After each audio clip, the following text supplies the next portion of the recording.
Okay, everybody. In today's lecture, hello everyone, welcome to today's video. My name is Shahin Monjezi, and this is the #1 channel for simplifying manifestation and making it super simple, because that is what manifestation is. It's actually a very simple process, and in this video I'm going to share with you a change in how I viewed manifestation, and how that change in how I viewed manifestation has made manifesting so simple, so easy. And that's what I want to share with you guys today. For those of you who are just like, I don't get it, this is very complex, I don't know how to manifest, I don't know, I've been reading all these books, I've been listening to all these lectures, I just don't get it, it's not working for me. I'm here to change that for you. I'm here to simplify it for you, because I've simplified it for myself, and now I want to share this with other people so that everyone can kind of get on the same page here. I want to read you guys an excerpt from one of Neville Goddard's lectures. It's called, from his lecture, The Creator. He says, I'll read it from the beginning. Nothing has ever happened to you that you do not set in motion in your imagination. I tell you, you can be anything you want to be, but when you voice your request, your desire must be genuine. You must so want it that you are willing to remain faithful to your change in position. I'm going to pause right there. He says, I will repeat, I tell you, you can bring anything you want to be, or you can be anything you want to be, but when you voice your request, your desire must be genuine. You must so want it that you are willing to remain faithful to your change in position. Okay, when I read this is when everything changed for me. It clicked. All manifesting really takes is a click. It's a change in how you look at something. When you change how you look at something, the things you look at change.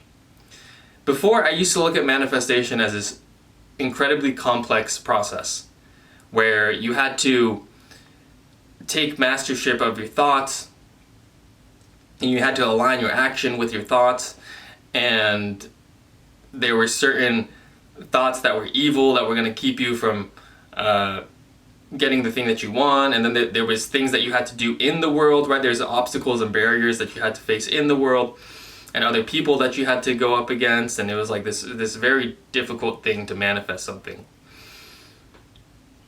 When I read this, it clicked.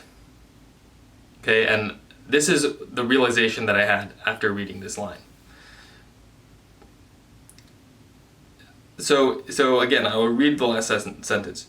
You must so want it that you are willing to remain faithful to your change in position. Once this clicked, all of Neville Goddard's lectures made sense to me. Now let me simplify it for you. There are only 2 mental positions that you can take in your life, in your mind. There's only 2 mental positions that you can assume. It's one of 2. The first mental position is the mental position of you feeling like you do not have what you desire. Right? Another word for this mental position is called wanting. When you want something, it implies that you don't have it. Okay? So that's mental position number 1. Mental position number 1 is I don't have what I desire, or I want something that I don't have. Mental position number 2 is I have what I desire. Those are the only 2 mental positions that actually matter in manifestation. And if you understand that those are the only 2 mental positions that actually matter in manifestation, you can do a self-diagnosis on your mind and your mental position, and you can ask yourself, which mental position am I residing in right now? Am I on the side of the mental position where I feel like I don't have what I want and I'm wanting things? Or am I on the other side where I already feel like I have what I want? So through all of Neville Goddard's lectures and through all of Scripture, and through all mysticism, it all boils down to one teaching. When you change your mental position to assuming that you already have what you desire, and you remain faithful to that mental position, that means you walk through the world with that mental position. You make that mental position your priority in life. That thing that you feel like you have will come into your life. There's no other way. That's the law. That's the law of manifestation. That's the law of assumption. That's the only thing that you have to focus on. It's as simple as that. We make it more complex than it needs to be. But let me summarize this for you so that you don't have any sort of, potential to misinterpret what I'm saying here. There's only one of two mental positions that you can take. Mental position number one is you feel like you don't already have what you desire. In other words, it's a mental position of wanting. Wanting implies that you don't have what you already desire. Mental position number two is I already feel like I have what I desire. I have what I desire. That's it. That's manifestation in a nutshell.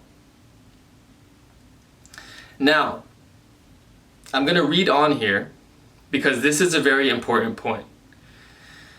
So, continuing on with Neville Goddard's lecture here, he says, you cannot assume that you have your desire for one little moment and then return to your former state. For if you do, you are a double-minded man and will not receive anything from the Lord, as told us in the book of James. If you want to be successful, okay, I'm going to stop there. Let's read again what he said here. You cannot assume that you have your desire for one little moment. What does he mean there? That is, he's referring to, let's say you do a meditation where you feel like you're wealthy, right? Or you do a meditation where you feel like you've attracted love into your life, you're with your intimate partner. So these are these little imagination sessions. They call it SATs in the Neville Goddard community, state akin to sleep. You imagine something for a brief moment, you imagine that you have something, and then at once, after you do that little meditation session or that imagination session, you go back to your former mental position of feeling like you don't have it. For example, let's say you do a visualization exercise where you imagine that you're wealthy, right? You imagine that you're wealthy, so maybe you create a scene where you just bought a multi-million-dollar house, you're sitting in that house, you're having a housewarming party, and your parents are there and they're congratulating you on your success and your ability to buy the house, right? So you imagine that and it feels great, and you've assumed the mental position that you're wealthy. Then the next day you drive out, you notice that you need to fuel up your car, right? You're driving and then you go to the gas station, then you notice that the gas prices have increased, and then you start saying to yourself, oh my gosh, the gas increased, the gas is so expensive now. And you start having these little mental grumblings like, oh my god, to fill up my tank it's going to cost $80. Am I going to have enough money at the end of the month? Right? So what just happened there? You reacted to a so-called fact in the world that gas prices have increased, and you changed your mental position of feeling like you're not wealthy. That's what Neville Goddard calls here being double-minded. He says, you cannot assume that you have your desire for one little moment and then return to your former state. For if you do, you are double-minded, and a double-minded man will not receive anything from the Lord. So, what's the takeaway here? The takeaway here is there's one of two mental positions that you're on. Most people, when they're playing this game of manifestation, they teeter and totter between the two states, right? The one state of feeling like they don't have what they want, and then the other state of feeling like they do have what they want. Most people make the mistake, especially people in the Neville Goddard community. They think that if they imagine something one time, that's it, it's done. They're gonna get that thing, and life's good. It doesn't work like that. You have to remain in the state, in the mental position of feeling like you already have what you desire for most of your day. Meaning, if you're gonna do a SATS meditation where you feel like you're wealthy, you have to stay in that position after the meditation's over. You're locking yourself into that position. You can't do the meditation and feel like you're wealthy and then wake up the next day and be like, oh my God, I have no money. My bank account's low. Where am I gonna get my next client from? Or how am I gonna make more money? Or blah, blah, blah. You start stressing out. You need to stay in that mental position of feeling like you already have a lot of money coming in. This takes mental discipline. And if you want to, learn more, go sign up for my newsletter, The Red Papers. This is a newsletter that is, I'll be sharing a weekly newsletter where I share ideas that stimulate your imagination, give you pointers, and this is a free newsletter, so I highly recommend you go down and sign up. I give prompts for you to do writing exercises and things of that nature. People have found it to be incredibly helpful. So yeah, go sign up for it. If you're someone who doesn't know what sort of things that you should be doing, what you should be imagining, I'll give you ideas through the Red Papers. Red stands for relief, ease, and delight. So that's sort of the energy that I write with in that newsletter.